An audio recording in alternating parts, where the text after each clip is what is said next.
Good afternoon once again. My name is Eric Wright. I'm the Education Specialist for the Wisconsin Veterans Museum, and I'd like to thank everybody for coming out today and joining us for our Tracing Private Ryan Genealogy event with our archivist, Mr. Russell Horton at the museum. Before we get started though, I would like to say a very kind thank you to the Wisconsin Veterans Museum Foundation for their continued support in these free programs that we are allowed to put on for you. Not only our Curator Conversations, but our movie night discussions, our trivia nights, our mess nights, and all the other fantastic events that we have going on our virtual platform. Like I said, once we are allowed to have in-person physical events at the museum, we're going to be more than happy to do that, but we will continue to present everything virtually as well, so we can continue to grow and expand our reach and our audience, both nationally and internationally. So once again, thank you to the Wisconsin Veterans Museum Foundation for their support, and specifically to their executive director, Ms. Jennifer Carlson. And as I said earlier, if you do have any questions for our presenter today, we would appreciate if you could send those along to me via the chat feature on Zoom. We will get all those questions together and present them at the end in a PowerPoint for our presenter, who today is Mr. Russell Horton. Russ is going to be talking about how to trace or find genealogy aspects of your relatives or any other friends or family members that you might be looking for from a World War II perspective, and maybe some of the difficulties you might encounter. Without any further ado, Russ, I'm going to turn this platform over to you, and thank you so much for joining us today. Eric, and thank you everyone for joining this afternoon for this presentation. As Eric mentioned, I'm going to be talking about World War II genealogy. I'm going to get my slides up here. There we go. Before I get into it though, I do want to mention that our museum does have resources also to help you research ancestors or family members from other conflicts. So this one is specifically about World War II, but if you have questions about how to find out about people from other conflicts, please feel free to reach out to us and ask those questions as well. We can help you or at least point you in the right direction. Okay, so for today's topic, we've just completed the 75th anniversary of World War II. While the Civil War is the most widely studied conflict in American history, World War II has to be the second. It was truly a global conflict. It affected just about every single human being on the planet in one way or another. And unlike the Civil War, most of us probably know someone who participated in World War II, either overseas or on the home front. All of that combines to form a pretty strong interest in learning more about the people who took part in it. So I like to compare military jargon to a foreign language and military culture to a foreign country. I'm not sure how many of you have done research in foreign countries, either by mail, email, or in person, but in addition to the problems that foreign languages can cause for genealogists, it can also be very difficult to navigate cultural differences. Where are records kept in a different culture? Are the records there similar to the records here? Do certain terms and phrases mean the same thing there as they do here? I'm going to suggest that treating World War II a little like a foreign country might actually help you quite a bit in your research. When you get into some of the sources I'm going to discuss today, you're going to start seeing abbreviations and terms that make no sense to you. You'll find documents that you think mean one thing, but actually mean something slightly different. You might discover that you're searching for information in the wrong place or the wrong time. You can certainly email me for help, but I know lots of you like to figure things out by yourselves. That's part of the fun of genealogy. So I'm going to suggest that learning a little about the history, people, organizations, and the language of World War II can help you to decipher the sources and to know where to look for additional information. Now, I'm not suggesting that you go out and get a degree in history. I have one, and believe me, they're not really that useful, but a little preparation can go a long way. So one of the first major things to understand about World War II involves dates. How many of you think you can tell me when World War II started? The United States did not officially enter until December 8th, 1941, almost 2 years into the fighting.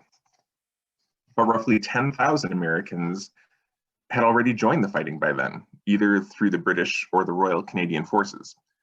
I'm not sure if anyone here has a relative who served in one of those groups. We're only going to talk about American sources today, but if you do have ancestors who served in the British or the Canadian Royal Forces, please feel free to reach out to us, and we can try to help you with that.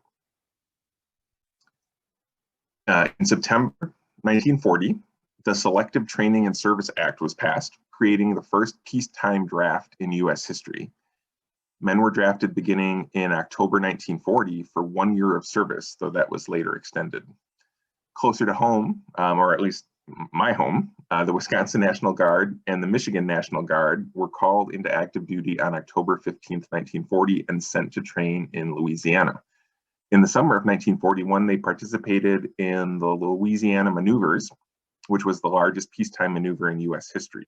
So thousands of Wisconsin men were serving in the active military more than a year before the country declared war. This is important to consider when searching for information. Your World War II ancestor story might very well have started before the US entered the war. Of course, Pearl Harbor was attacked on December 7th, 1941, and the United States declared war the following day. From that point, the American military expanded very quickly. Now, when I give a talk about Civil War genealogy, I stress the point that having at least a little understanding of the organization of the military at the time can really help you find what you're looking for. In the roughly 80 years between the Civil War and World War II, the United States military became exponentially more complicated. So it is even more true for us in our discussion today. Approximately 16 million men and women served in the American military during World War II.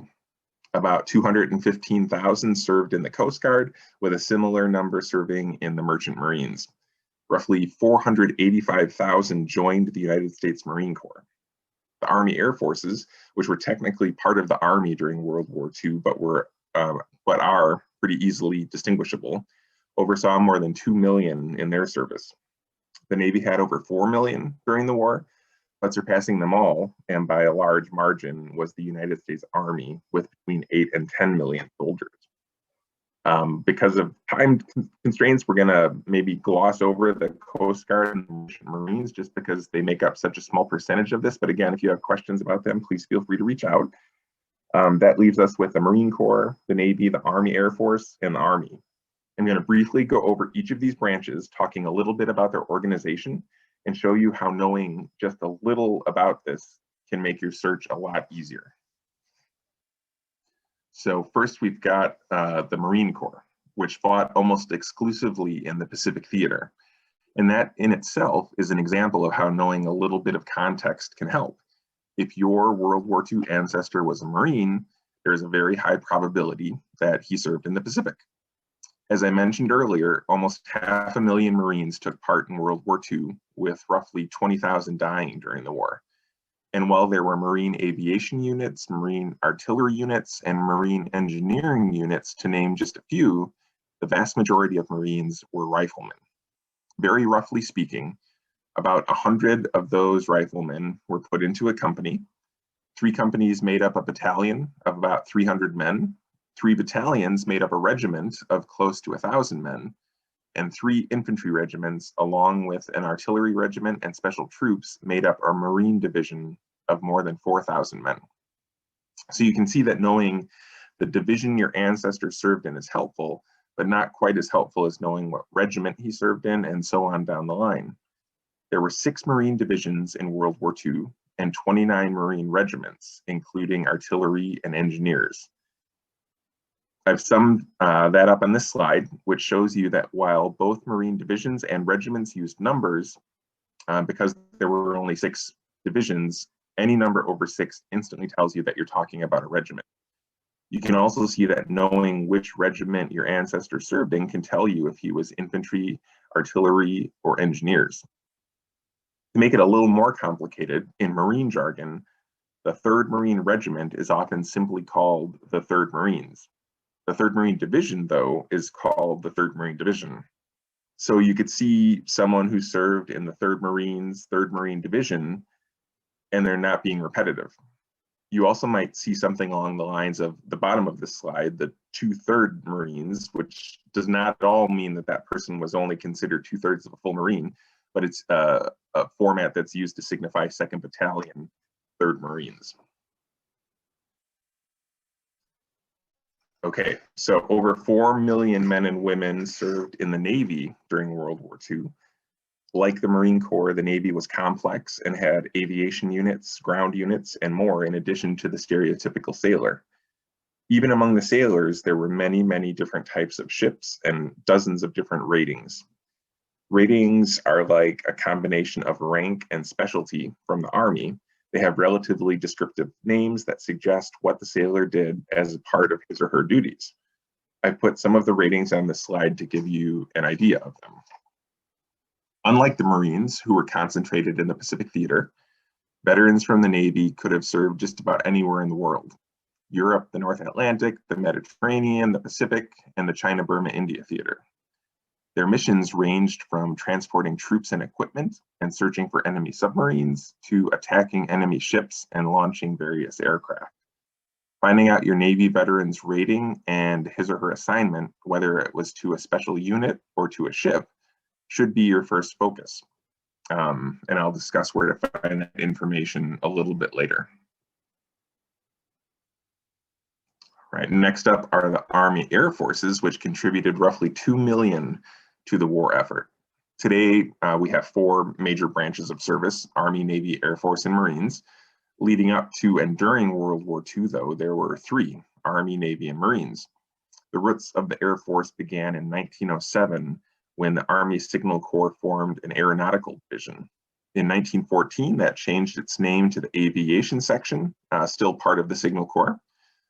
Following World War I, it became the Army Air Service, and in 1926, the Army Air Corps.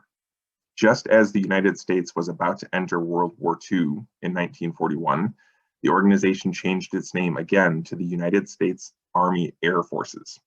It would keep that name until after the war, when in 1947 it became its own separate branch of service, known as the United States Air Force. That's a lot of organizational history, and the only part that's really relevant to us today is that during World War II, the Air Force was still a component of the Army called the Army Air Forces. So if you see AAF somewhere, that's probably what it means. Now, despite the official name change, you might see some references to the Army Air Corps, especially early in World War II. So AAC might refer to Army Air Corps, which is the same as Army Air Force.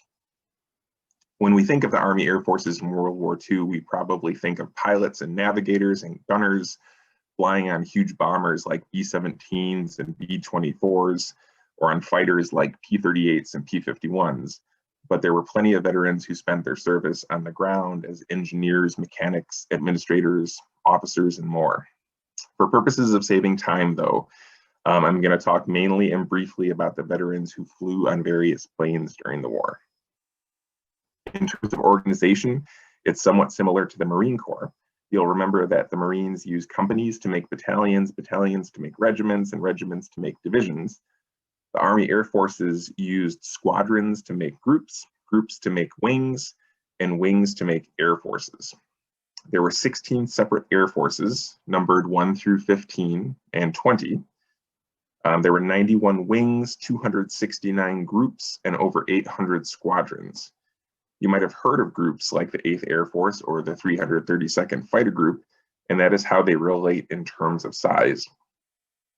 By finding out the Air Force that your ancestor served in, you can get an idea of where in the world he or she served, as you can see on this slide. CBI, by the way, stands for China, Burma, India. All right, last but certainly not least is the United States Army. The largest of the US Armed Forces in World War II, more Americans served in the Army than all other service branches combined. Where there were 6 Marine divisions and 16 Air Forces, there were 92 Army divisions that served in World War II. And those 92 divisions weren't all the same. There were infantry, airborne, mountain infantry, armored, cavalry, and artillery divisions in the Army. The largest unit in this branch was called appropriately an army. Armies were composed of corps, which were made up of divisions, which were made up of regiments, which were made up of companies. This slide will give you an idea of where armies and divisions were stationed. Another example of how knowing a little bit about this history and context can give you help in your search for more information. Okay, that's a lot of information to digest. It might not seem like it makes a lot of sense right now, and that's okay. I mostly wanted to get through to you all that the US military in World War II was incredibly complex, and you can't just jump into researching an ancestor who served in it and expect to understand everything. It is worth taking some time to either ask someone who knows more about it to help you, or to do a little research yourself. That was a really broad, general, and impersonal look at World War II history. I want to spend the rest of the time with you doing what genealogists do, making it more personal.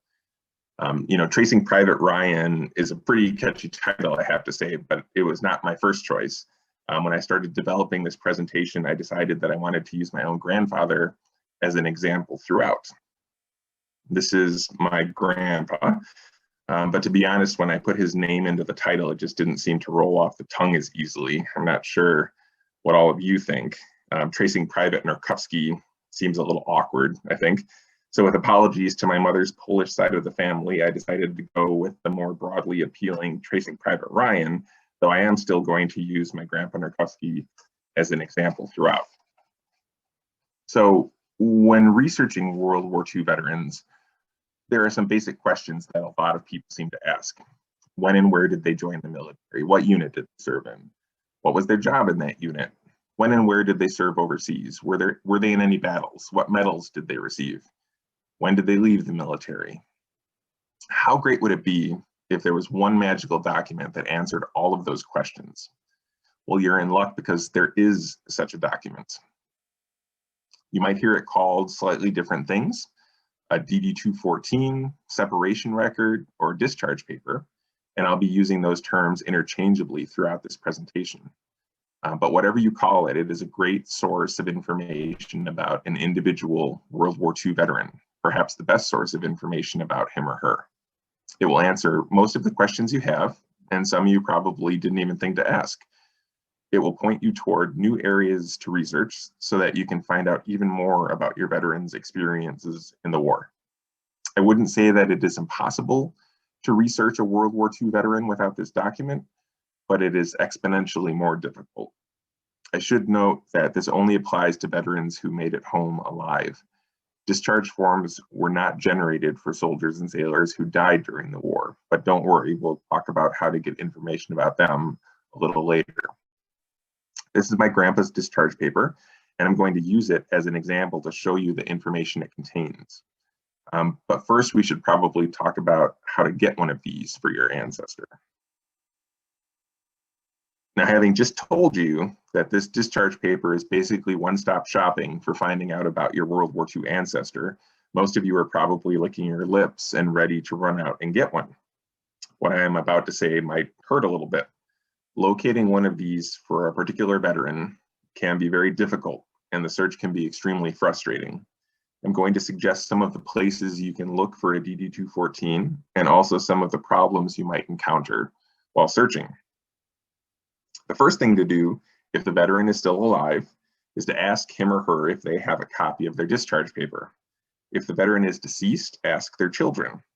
If you're lucky, they might have donated one to a good archives where getting a copy would be very easy, or maybe they kept it themselves and are willing to share it with you.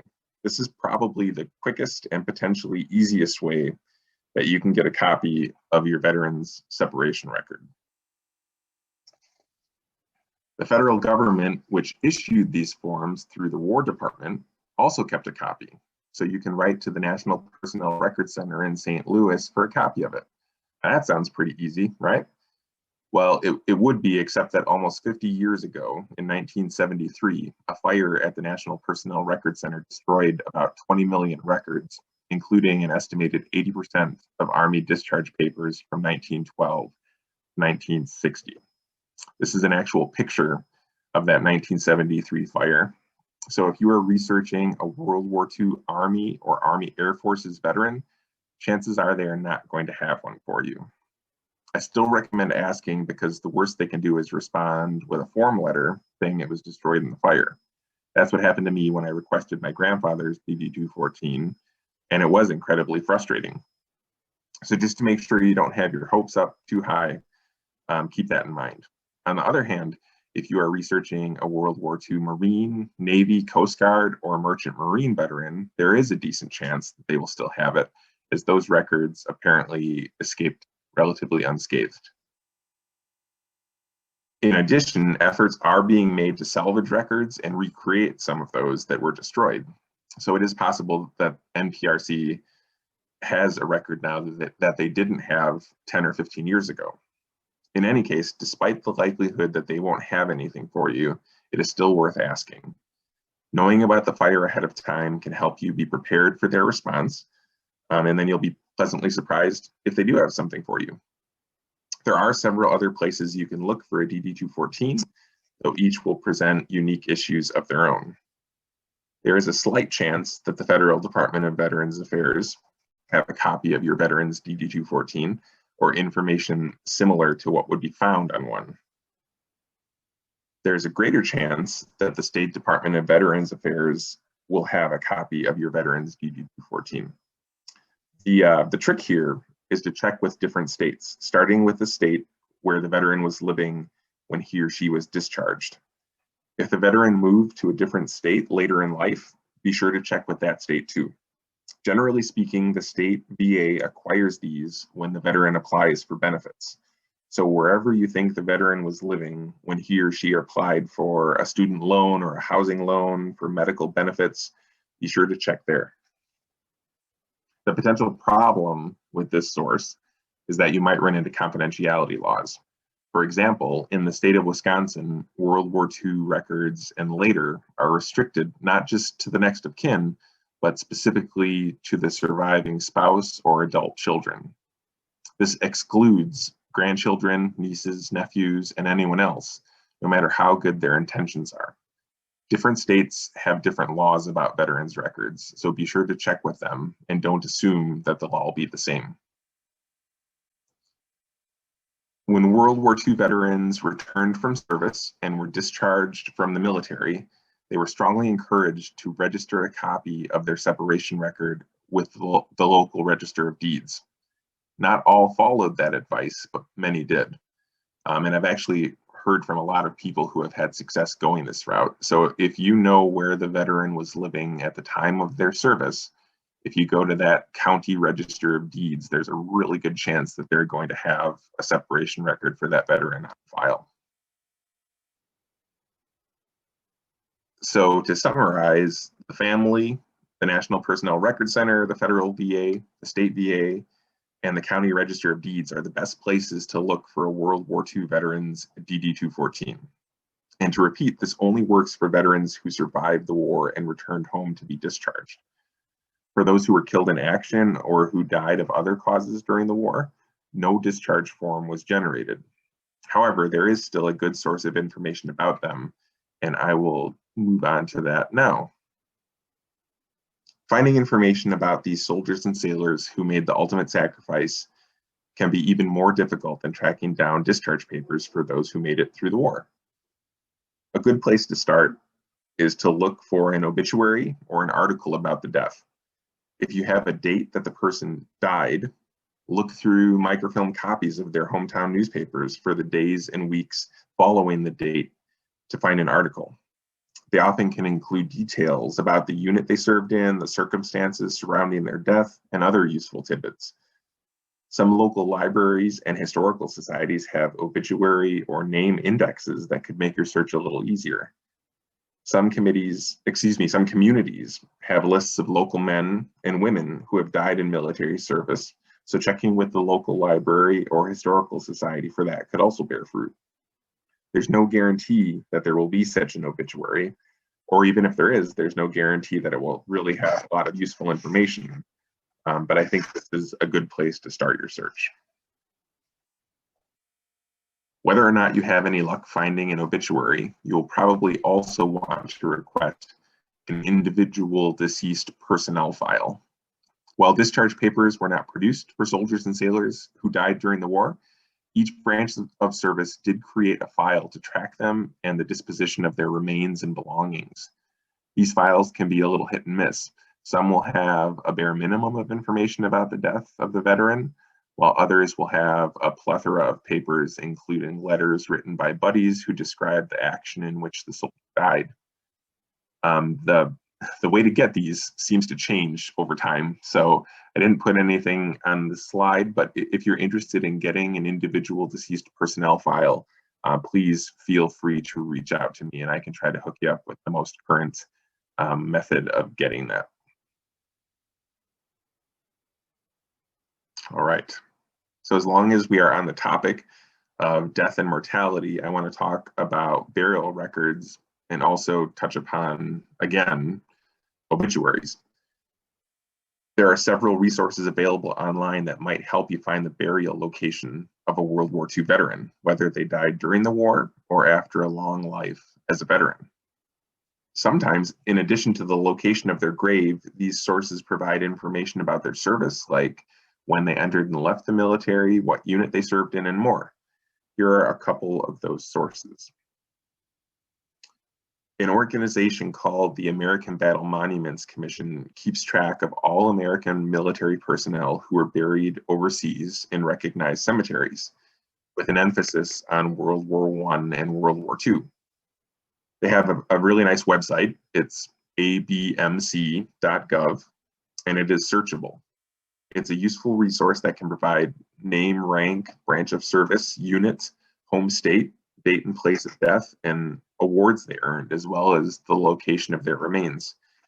If you think your ancestor is buried overseas, this is the resource for you. Excuse me.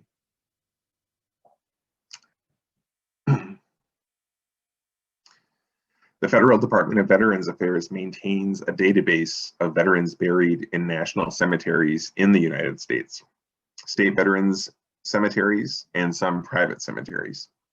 The amount of information provided by this database isn't as good. Often it's just the burial location and the dates of birth and death, but sometimes rank and branch of service will show up as well. And even with limited information, this can be a stepping stone to finding an obituary or other important documents. So if you're having trouble locating information about a deceased veteran, even one who passed away long after the war, this can be a good place to check.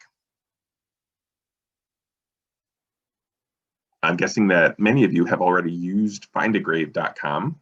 It's a pretty incredible resource and it gets bigger every day. One of the problems with it is that it relies on the general public to enter information, and thus it is subject to both intentional errors and unintentional errors.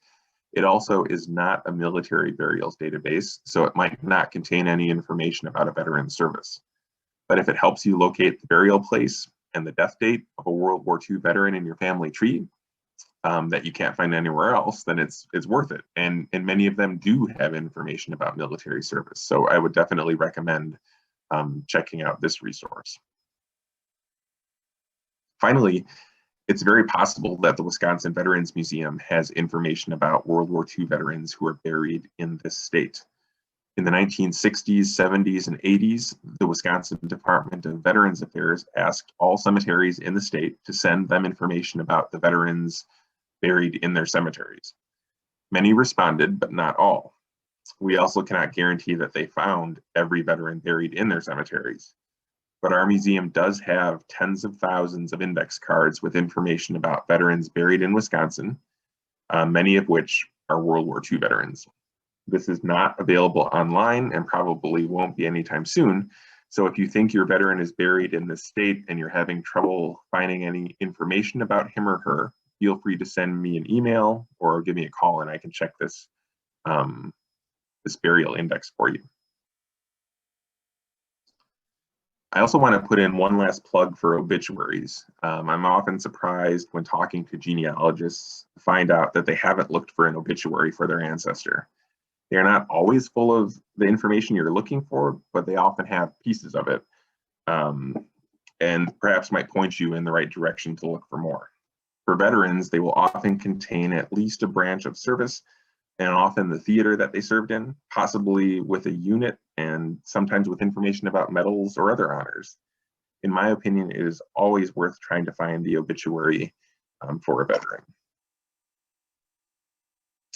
So that is how you can try to get a discharge paper or its equivalent if your ancestor died in the war.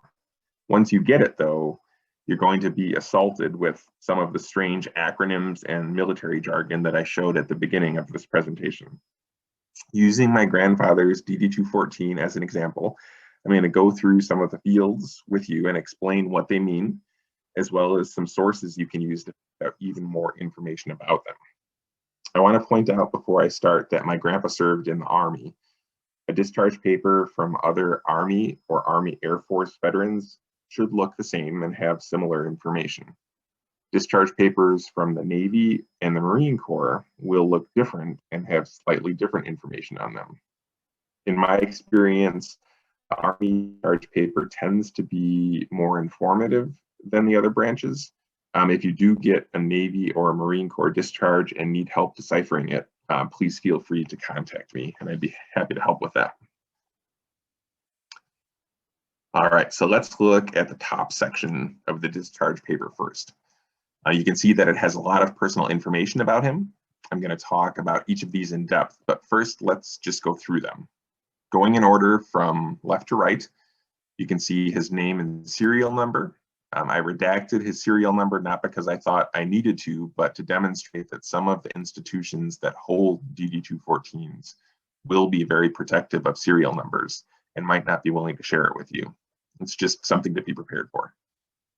Picking up where I left off, you can see rank, arm of service, component, organization, date and place of separation, permanent address, date and place of birth, a physical description that includes eye and hair color, height and weight, and race, and then vital information about his marital status, citizenship, and occupation. That's a lot of information crammed into a small portion of this document. And you can see why it is such an important piece of the puzzle when researching a World War II veteran. All of this information is pretty interesting and useful, and it's only the beginning. So let's talk a little bit about these fields, what it tells you about the veteran and how you can use that information to search for more information. The name obviously is pretty self-explanatory, as is the serial number. The rank is almost always going to be an abbreviation, some of which are easy to figure out and others which may be a little more difficult. For example, my grandpa's rank was PFC, which stands for Private First Class. An Army, Air Force, or Marine Corps rank won't necessarily tell you much about what your ancestor did on a day-to-day basis, but it will tell you where they stood in the chain of command. There are numerous resources online and in print that can help explain both the abbreviations and what it means in terms of place. For the Navy, the rank is called rate, and as I mentioned before, it does often tell you about what the person did for their duties.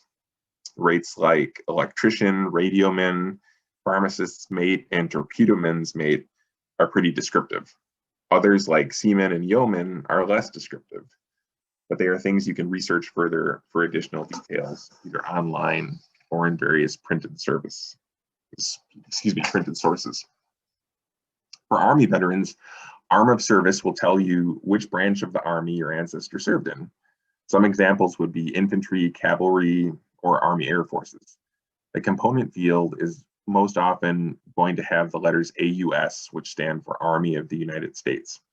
These aren't exactly useless fields for genealogists, but the one I'll talk about next is much better than those two. The organization field might be one of the most useful you'll find on the discharge paper, or it might just cause a huge amount of frustration. This is where you will find the smaller unit, usually the regiment and often a company that your ancestor served in during the war. This discharge form will generally show the unit he was with when he was discharged. The potential problem is that sometimes after the war ended, while soldiers were still overseas waiting to be sent home, they were transferred around to different units. Thus, if he served the entire war with one unit, but transferred around a little in the last 2 months that he was overseas, the record might only list that last unit. This is not generally the case, but it can be, so be prepared for having to do a little more research. However, assuming that your ancestor served in the same unit throughout the war, this field can lead you to all sorts of interesting information. You can use sources like Shelby Stanton's Order of Battle for the US Army in World War II to find out more about when the unit was activated, which larger units it was part of, where it served, battles it was in, and where it was when the war ended. You can also search for regimental histories written about that specific unit, or divisional histories if there are no regimental histories. If you don't have letters or diaries from your ancestor describing what it was like for them in the service, you can search for letters, diaries, or oral history interviews from men and women who served in the same unit. This is called parallel research, and it can be very rewarding. It is based on the assumption that someone in the same unit as your ancestor experienced the same weather, ate the same food, and likely participated in the same duties and battles. So seeing how they felt about all of that can provide insight into how your ancestor felt about it. The Wisconsin Veterans Museum is a great resource for these types of materials, and I encourage you to search our online catalog to see if we can help you find materials like these.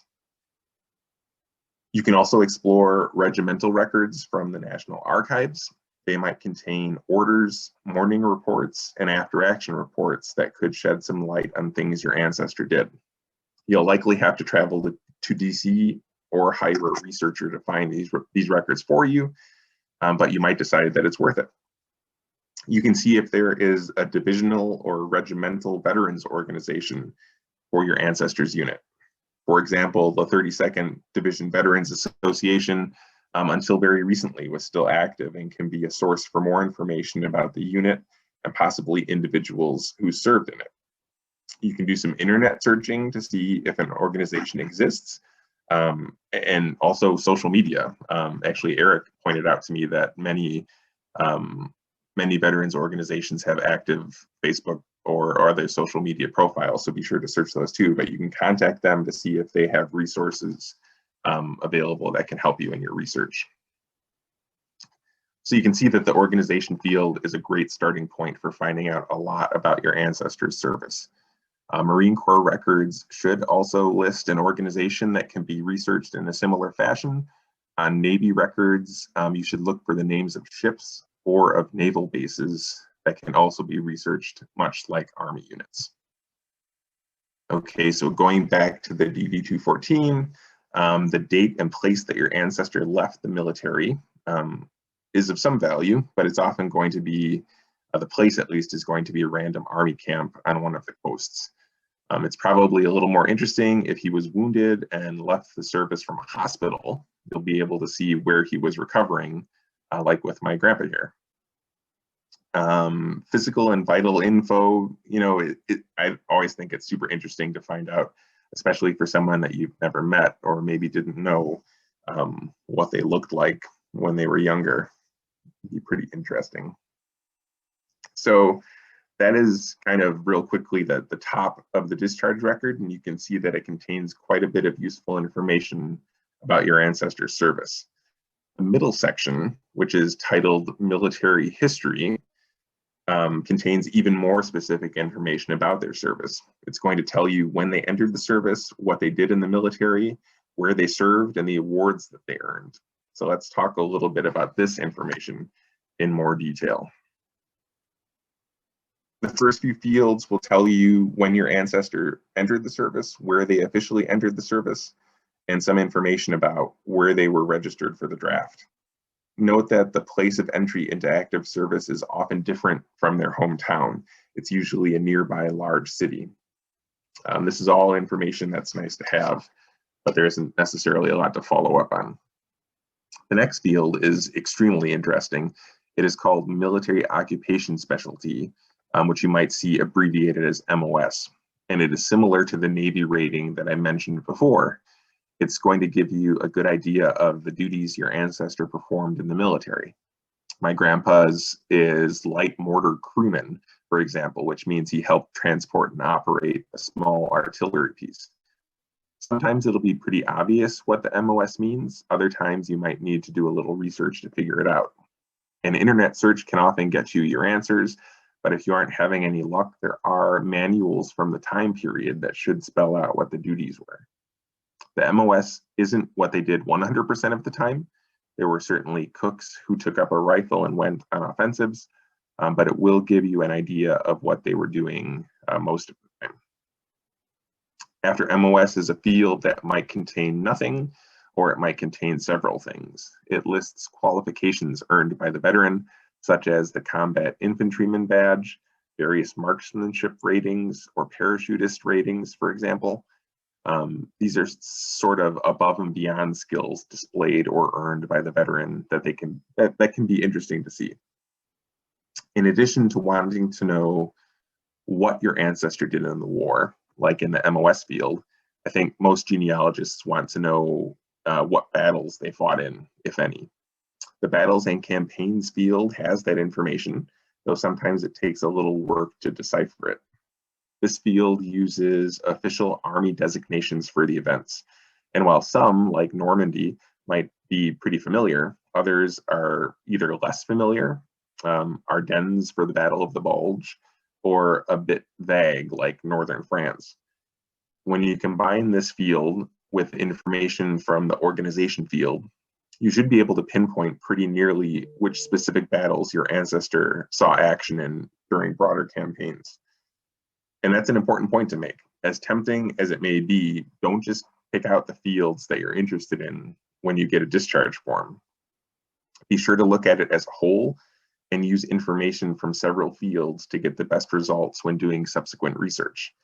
Combining their rank, organization, MOS, and battles and campaigns to search will probably result in a pretty good picture of where your ancestor was and what he or she was doing.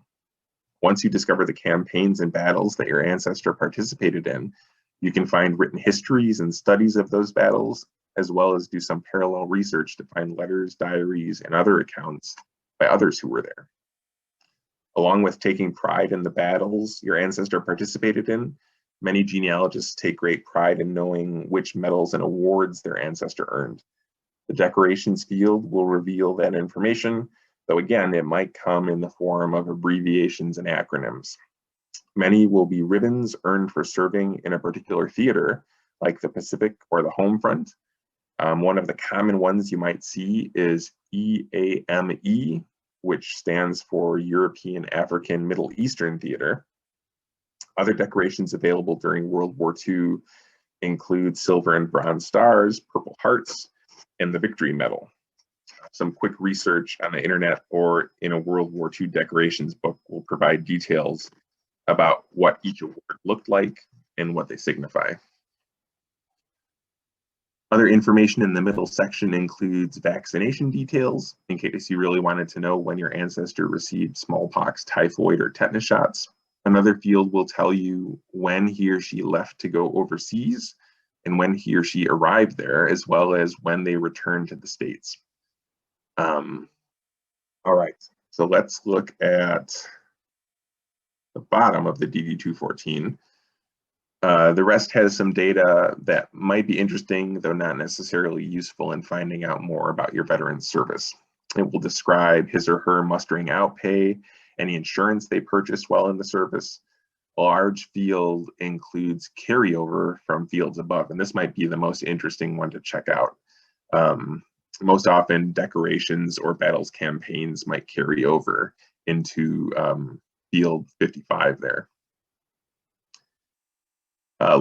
Let's see here. So it is signed by both the veteran and an officer. In the case of my grandpa, it was signed by Lieutenant Polly Bazaraba of the Women's Army Corps.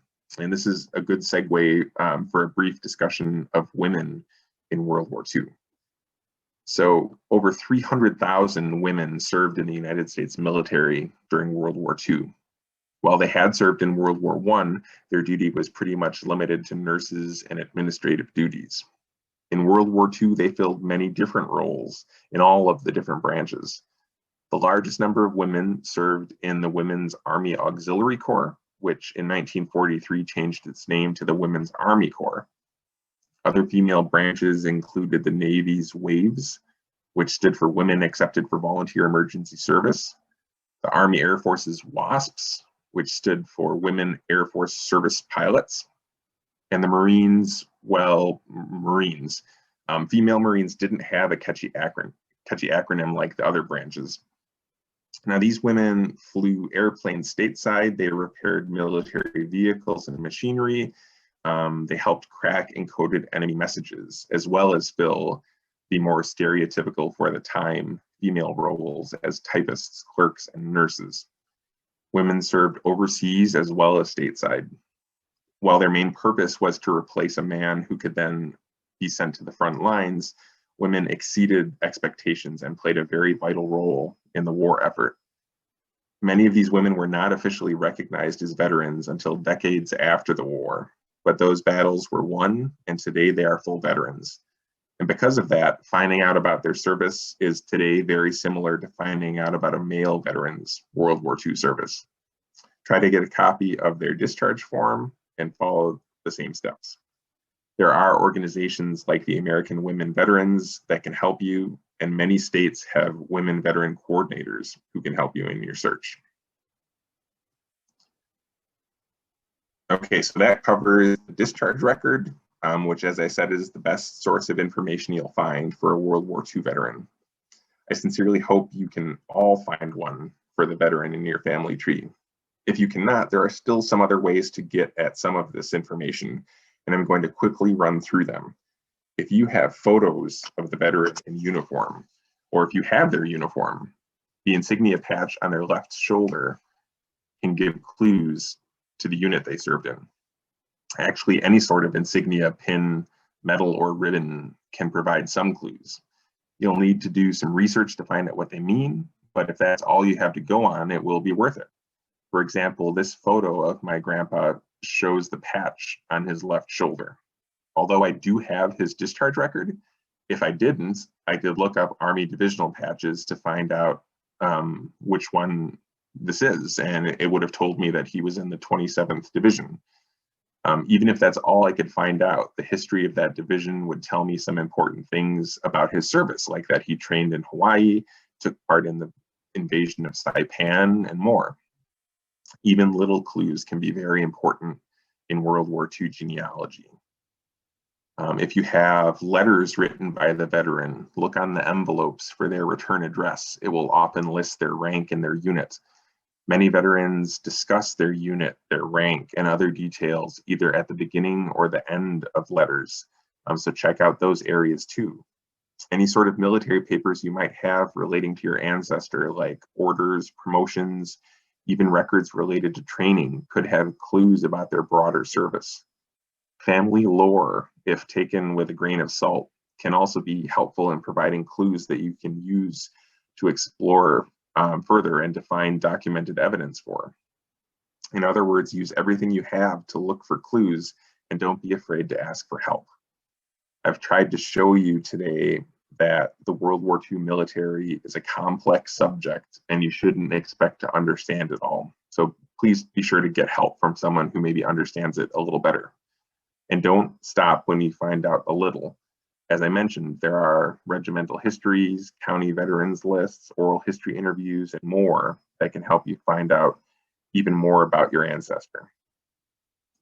All right, so that is what I have for you today. I hope this was helpful to some of you, and I am more than happy to answer any questions that you might have.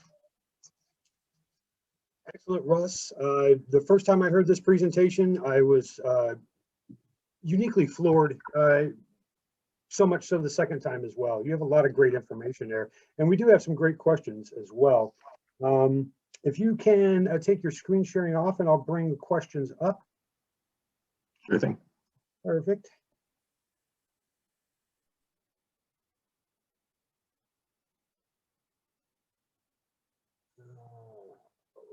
There we go.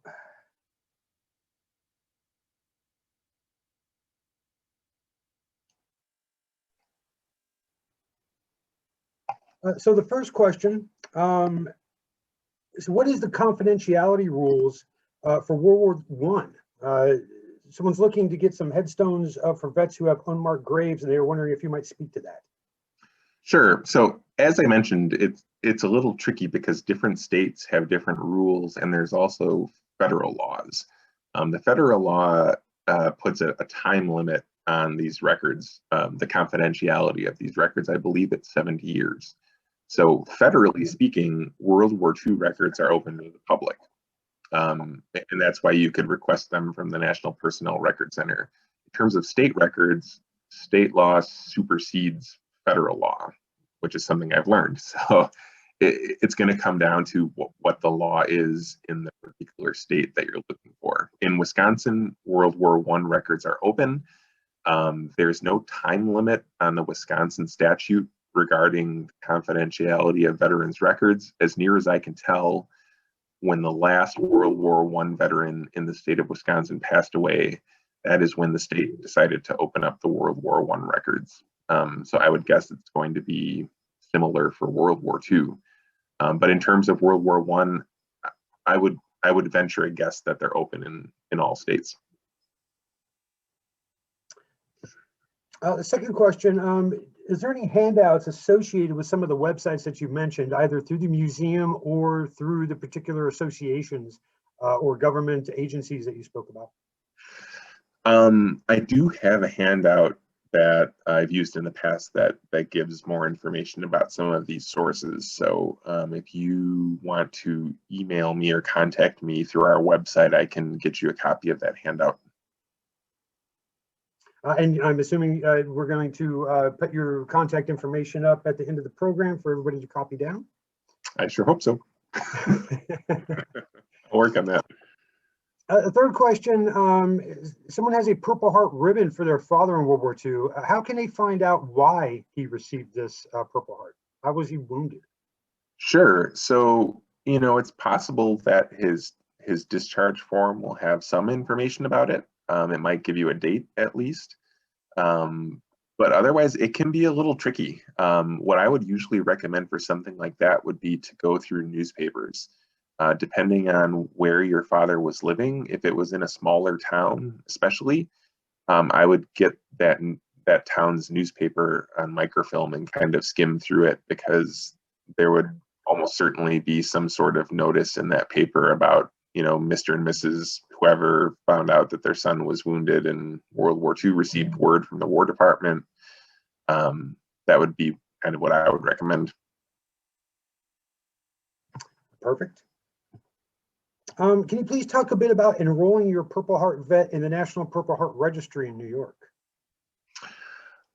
Actually, I can't. I don't have a lot of experience with that, but it's not something that our museum is involved in. But if it's an organization, I guess I would recommend checking out their website or contacting them directly. I think this next question is mine, because I was curious, looking back at my DD-214 and listening to some of the information you put out, I think there might be some stumbling blocks or maybe some leads that might take researchers to paths that really don't lead to anywhere.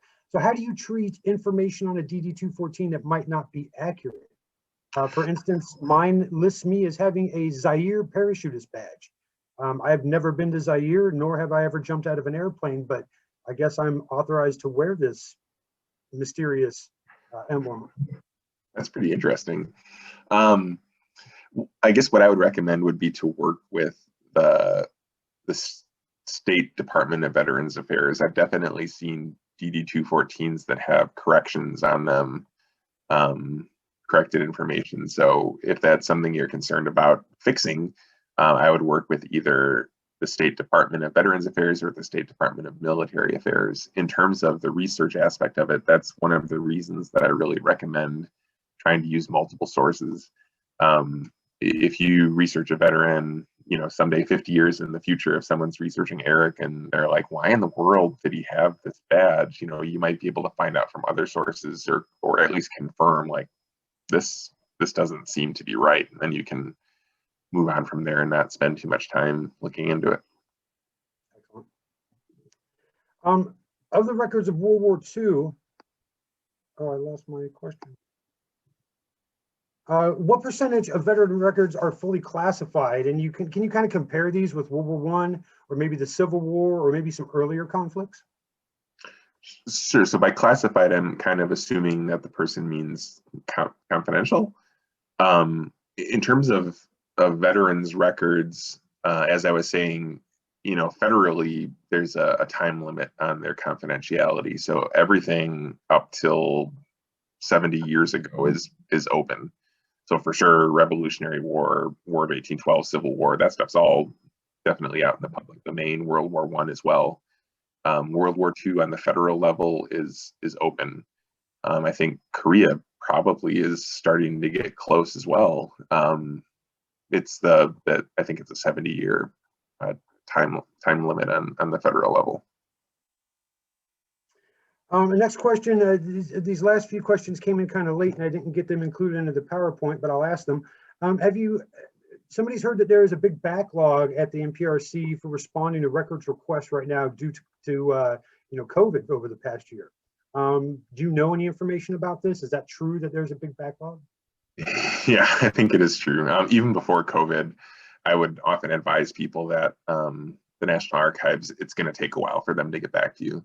And I know that genealogists can get a little eager to get their information and maybe not be quite so understanding of how many tens of thousands of requests the National Personnel Records Center receives every year. But I would encourage you to just try to be patient. I guarantee you they're trying to answer the questions as quickly as they can.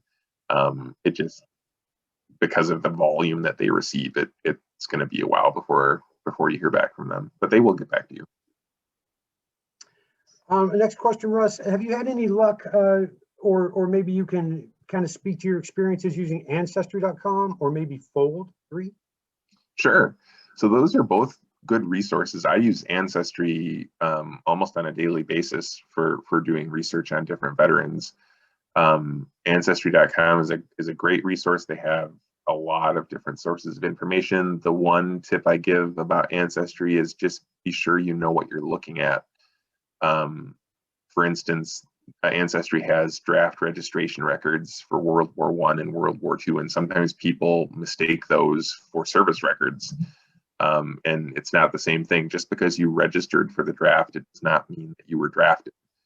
So sometimes folks will contact me and say, I know that my ancestor served in World War II.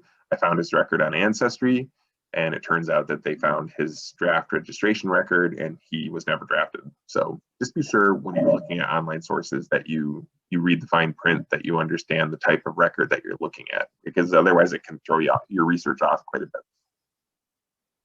Another participant in this presentation today, she knows that her father was assigned to General Eisenhower's flight crew during the war, but his personal journals stop at the time of his arrival in England.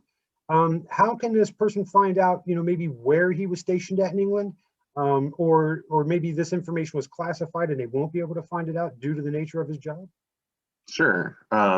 This is a good, I think, opportunity for me to talk a little bit more about family lore. I am not in any way suggesting that this story is incorrect, but I do want to mention that a lot of times I help researchers and genealogists who do have a story similar to that of my ancestor did X, my ancestor was present at whoever, my ancestor was the personal driver for General Y. And I think it's really important to realize that family lore almost always has a kernel of truth to it, but it does tend to grow over time. And I've honestly been part of some pretty painful moments where people come in with stories that their parent told them, and as we look at records, we find that these stories were not true. So I really strongly recommend, first of all, that when you are dealing with a family lore story, take it with a grain of salt. Don't get too attached to it until you start finding some evidence to corroborate it.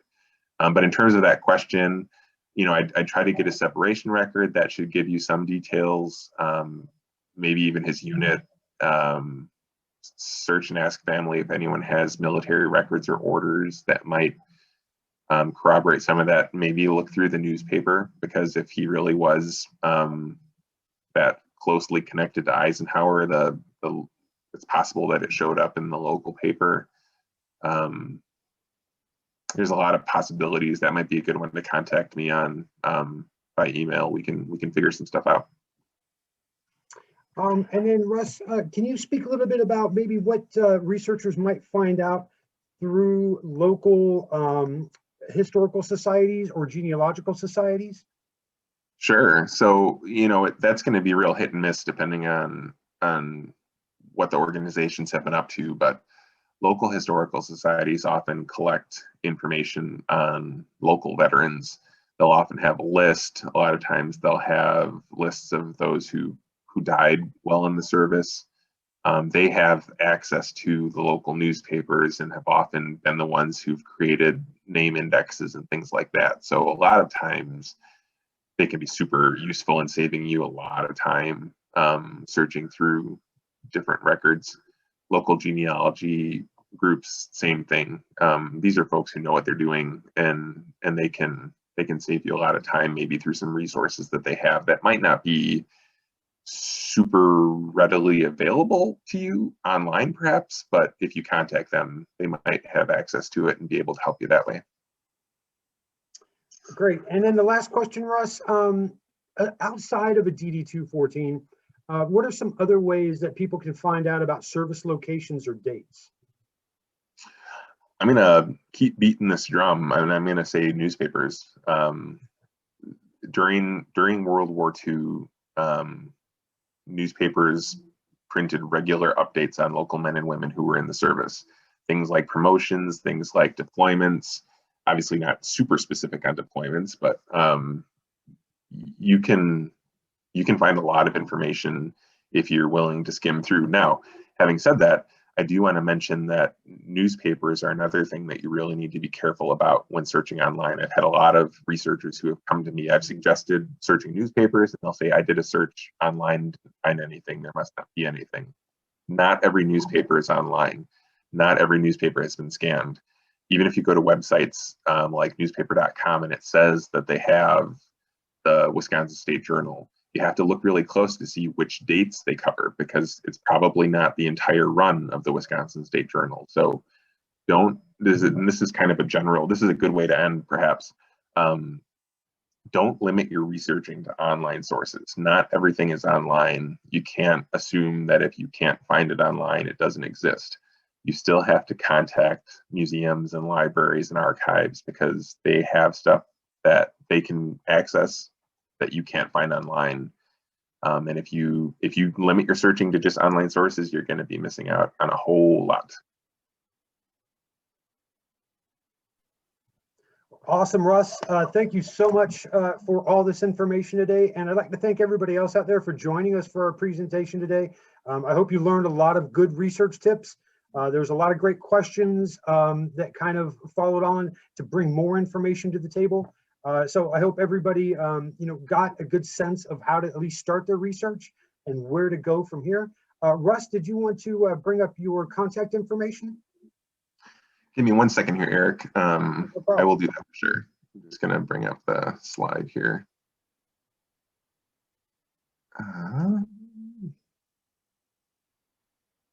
Sorry, everyone.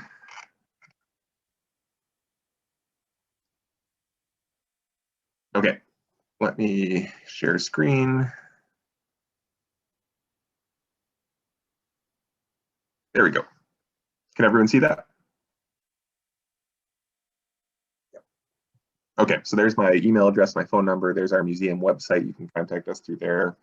We're also very active on social media, so be sure to check out our different platforms there to find out some interesting information. Great, Russ. And you do have the website up there as well. So I'll just take this opportunity to let everybody know that, we do have a lot of other programs available out there. You can find all of our programming and sign up for our programming on our website under the events listing. Once again, thank you, Russ, for joining us today and for giving us all this great information. And thank you, everybody out there, for joining us this afternoon. I hope you learned something, and I hope you're well set on your way to doing your research for your World War II family members. I look forward to seeing everybody again next time. And until then, have a great day and a great afternoon. And Russ, thanks again.